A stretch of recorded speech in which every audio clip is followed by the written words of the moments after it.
నేను ఏదైనా అలయన్స్ కోసం నేను ఏదైనా కొన్నిసార్లు అటు ఇటు సర్దుకుంటానంటే మీరు గుర్తుపెట్టుకుని, it's not about one political party. Telugu Desam గురించి కాదు, 5 కోట్ల మంది ప్రజల కోసం కొన్నిసార్లు నేను భరిస్తాను. గుర్తుపెట్టుకుని కొన్నిసార్లు ఇబ్బంది, నాకు ఇబ్బంది నేను చెప్పాను కదా మొన్న, నాకు ఇబ్బందిగా ఉంటే కొన్నిసార్లు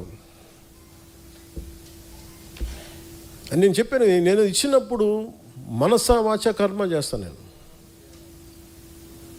ఇందాక మీకు చెప్పినప్పుడు రాజమండ్రి జైల్లో ఉన్నప్పుడు నేను కూడా ఆలోచించుండొచ్చు కదా, నేను కూడా చాలా తెలివిగా ఉండొచ్చు కదా. నేను అలా చేయను, ఇంకా నా మోరల్ ఫ్రేమ్ వర్క్ అది కాదు. నువ్వు చేయి కదా, ఒకళ్ళు చేశారు కదా అని మనం చేస్తే ఇంకా దిగజారుతాను తప్ప. అందుకని నువ్వు యుద్ధం చేయాలనుకున్నా కానీ విభేదించాలనుకున్న చాలా హైయర్ ఫ్రేమ్ వర్క్ ఉండాలి. నేను దానికోసం వెయిట్ చేస్తాను.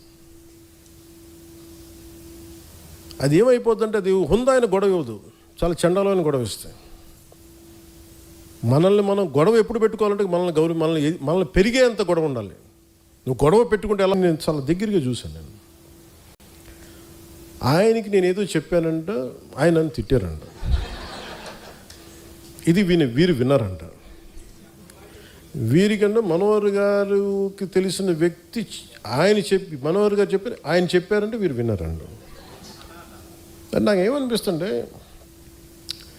రోడ్డు మీద వెళ్ళేవాళ్ళు ఎవరో మాట్లాడితే వేరు, ఒక క్రెడిబిలిటీ ఉన్న విశ్లేషకులు ఇలా మాట్లాడితే తప్పదు. ఇప్పుడు నా గురించి కూడా మాట్లాడినాక నన్ను ఎన్నిసార్లు క్యారెక్టర్ అసాసినేట్ చేశారు, ఎన్నిసార్లు నన్ను తిట్టారు అన్నారు, తిమ్మారన్నారు, అవన్నీ పట్టించుకోవాలి. కానీ అమిత్ షా గారి పేరు వినిపిస్తే మటుకు నాకు తప్పు అనిపించింది, అది నేను ఖండించాలనిపించింది. దేనికంటే ఆ స్థాయి వ్యక్తుల్ని,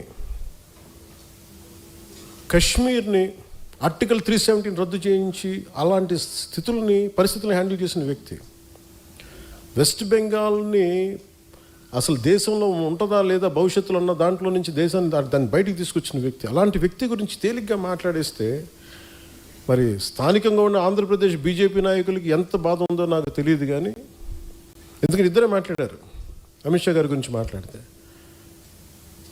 ఇంతమంది ఎమ్మెల్యేలు ఉన్నారు, ఎంపీలు ఒక్కళ్ళు మాట్లాడాల, ఖండించలా. కనీసం ఇది నేను నాకున్న వారికి ఉన్న గౌరవంతో నేను ఖండించాల్సి వచ్చింది. దానికి మీరు స్పందించారు బీజేపీ కంటే, దానికి చాలా మీ అందరికీ మనస్ఫూర్తిగా నా ధన్యవాదాలు తెలియజేసుకున్నాను.